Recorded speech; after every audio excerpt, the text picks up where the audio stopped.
A new book by science writer Sarah Scoles profiles radio astronomer Jill Tarter, a pioneer in the search for intelligent life beyond Earth.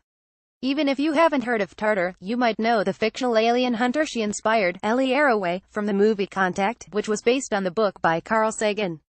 The character was based on Tarter, who was a driving force in what became known as SETI, or the search for extraterrestrial intelligence. Tarter helped transform SETI from a somewhat dubious field in the 1970s to a more organized effort that is accepted by the mainstream scientific community today. She kind of fell into SETI work, Scoles told Space.com. Scoles' book, Making Contact, Jill Tarter and the Search for Extraterrestrial Intelligence, Pegasus Books, was published earlier this year. Scoles said early SETI efforts faced serious scientific, political and financial challenges, causing the field to move forward in fits and spurts. Although Scoles acknowledges that scientists work together to build up and establish their fields, she said Tarter served a unique and perhaps irreplaceable figure. "I'm not confident that there would have been another person who would have picked up the pieces and started over," Scoles said. Tarter's willingness and ability to persevere in the face of all that is not something that a lot of people would have done. 50 years of listening for aliens QA with SETI pioneer Jill Tarter. Making Contact, Jill Tarter and the Search for Extraterrestrial Intelligence, Pegasus Books, 2017. Credit Pegasus Books. Born in New York in 1944, Tarter-born Jill Cornell spent her childhood with a father who encouraged her to dream, according to Scoles' book. Despite growing up in time where traditional gender roles were more regimented, she decided at a young age to be an engineer. "Why do you want to take calculus? You're just going to get married and have babies," Tarter recalls a high school guidance counselor telling her. She managed to do all three. When she completed Cornell University's 5-year undergraduate engineering program in 1965, she was the only woman out of 300 students. Tarter's father, who told her she could accomplish anything as long as she worked hard enough, died when Tarter was 12.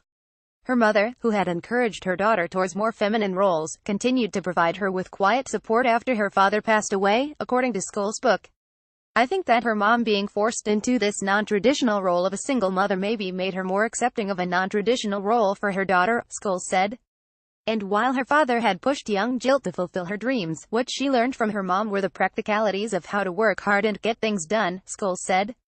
Her mom was the practical complement to her dad's dreaminess. Credit by Carl Tate, infographics artist. In addition to her bachelor's degree in engineering physics, Tarter earned a master's degree from the University of California at Berkeley, followed by a doctorate in astronomy in 1975. During her junior year at Cornell, she married Bruce Tarter. Between undergraduate and graduate school, she gave birth to their only child, a daughter, Shayna. Her marriage to Bruce struggled under the weight of her growing responsibilities. Eventually, the two divorced, and Tarter married fellow radio astronomer William Jack Welch. Early in her career, Tarter came across a paper in the scientific journal Nature on the need to hunt for signals from advanced alien civilizations, according to Scoles. "The probability of success is difficult to estimate, but if we never search, the chance of success is zero," the paper read. The idea sparked her imagination, and Tarter quickly became a proponent of SETI. The young field suffered a lot of blowback from scientists, according to Scoles, as researchers tried to determine if hunting for signals from alien civilizations was a serious scientific pursuit or a waste of time. As a woman in astrophysics, which was and continues to be a male-dominated field, Scoles said it might have been easier for Tarter to get started in the fringe field because she was already kind of a fringe character just by being a woman in this particular science. While some scientists may have been reluctant to enter the search for alien signals, Scoles said that Tarter wasn't as concerned because she was already unusual. There was a lot less stigma attached because everyone was already saying, "What is that girl doing?" Scoles said. Not long after its 1971 publication, Tarter received the NASA-sponsored Cyclops Report, a 250-page document on humanity's ability to hunt for intelligent extraterrestrial life that was instrumental to SETI. According to Scoles' biography, Tarter didn't put the report down for 2 days. When she finished, she knew she wanted to be part of the search. Tarter joined the search for extraterrestrial radio emissions from nearby developed intelligent populations SERENDIP, a project headed by fellow astronomer Stuart Bowyer, who had given her the Cyclops Report. Today, in its 6th iteration, SERENDIP hunts for signals from advanced civilizations by piggybacking on existing radio astronomy observations.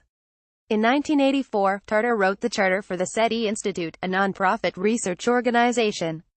According to Scoles, the organization started out as a way to save NASA money, since the agency was funding the bulk of SETI research at the time. By separating them from the government, scientists could fundraise and accept donations while also applying for research grants that used federal funds. The divide also allowed SETI researchers to pursue what Scoles called risky projects that NASA and the National Science Foundation didn't approve of, but which turned the heads of the public and a few key philanthropists. The institute proved a lifesaver once NASA began decreasing its budget for SETI research in the late 1980s. Tarter spent 1989 lobbying in Washington, D.C. Although some senators thought hunting for signals from other civilizations was a fine idea, others found it irrelevant, since results couldn't be guaranteed in what Scoles called a politically relevant time frame. In late 1993, the hunt for other civilizations was cut from NASA's budget.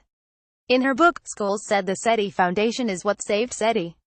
Today, the SETI Foundation not only hunts for signals from alien civilizations but also studies newly discovered exoplanets, hunts for hardy extremophiles on Earth that could give clues about how extraterrestrial life could evolve, and even studies our own planet. Under Tarter's guidance, the SETI Institute built the Allen Telescope Array, relying on private donations to create a radio telescope that could hunt for signs of radio communications being transmitted by an intelligent alien civilization. The initiative to build a dedicated SETI array came from a series of 1997 workshops Tarter participated in, and culminated in the birth of 42 radio antennas, positioned in the Cascade Mountains in Northern California. The array began observations in October 2007. When funding dried up for the project, the array was sold to SRI International, a scientific non-profit organization that uses it to probe objects orbiting Earth. Tarter negotiated evening use of the array for the SETI Institute. By the 1990s, Tarter had become a crusader for the cause, juggling both the science of the growing field and the challenges of politics and funding. Tarter retired as director of the SETI Institute's Center for SETI Research in 2012, but she has continued to share her enthusiasm for the hunt. She's presented TED Talks about SETI and been a guest on numerous podcasts. In 2004, she was named one of Time's 100 most influential people in the world. She's become more public in the last 10 to 15 years, Scoles said. I feel like more people have heard of her now than before she was retired. In researching the biography, Scoles said she spent a lot of time with Tarter, whom she describes in her book as a fierce, stubborn, smart woman who asked big questions about the universe and didn't hear no as no but has keep trying. The key to Tarter's success, Scoles said, was her flexibility. Gradually, it became clear that she couldn't exactly set the path for how her life was going to go, she said. She just became open to possibilities and, I guess, prepared for them. She was willing to abandon her own schedule for herself and see opportunities as they presented themselves rather than sticking very rigidly to a plan she had made before, Scoles said. Astrophysicist Jill Tarter, shown here on a platform above the Arecibo radio telescope while she was working at NASA's Ames Research Center. Tarter went on to become a leader in the search for intelligent life beyond Earth. Credit A.C. Harper. The Life Images Collection. Getty. Tarter's work in the hunt for extraterrestrial communications put her in contact with the well-known scientist and public figure Carl Sagan. According to Scoles' book, Tarter was surprised that their few brief professional meetings were enough to earn her a starring role in Contact. Scoles said that the character of Ellie Arroway, in both the book and subsequent film, is very similar to Tarter. I think that, aside from the fact that Arroway finds aliens in the movie, it's pretty accurate to Tarter's personality, she said. It was this movie that set Scoles on the path to becoming a radio astronomer when she was 12. I didn't know radio astronomy existed until I watched that movie, Scoles said. I thought it was so cool that there was a science where you were essentially looking at space, but at the parts you couldn't see, and that there were some who were using it to look for aliens. That was like a double whammy of very cool things I didn't know people did for jobs. Scoles studied radio astronomy at Agnes Scott College in Atlanta, serving an internship at Green Bank Observatory after her first year. Green Bank's radio telescopes was one of the first to hunt for SETI signals, and during her internship, Scoles stayed in the former house of SETI pioneer Frank Drake. Although Scoles ultimately decided to pursue a career communicating about science and astronomy, she credits Contact with kicking off her interest in the field. I think a lot of people had experiences like me, she said. Contact inspired a lot of people of a certain generation. Her fictional fame isn't something Tarter shies away from, Scoles said. When she asked the scientist how it felt to have such a well-known alter ego, she said that Tarter seemed glad to think that the movie inspired so many people to pursue a career in science. By advancing the hunt for extraterrestrial life before there was even proof of planets existing beyond Earth's solar system, Scoles said that Tarter helped prepare researchers for a time when thousands of worlds would be known to exist around other stars. Her role as a researcher, combined with her ability to maneuver around bureaucratic hurdles, made her invaluable.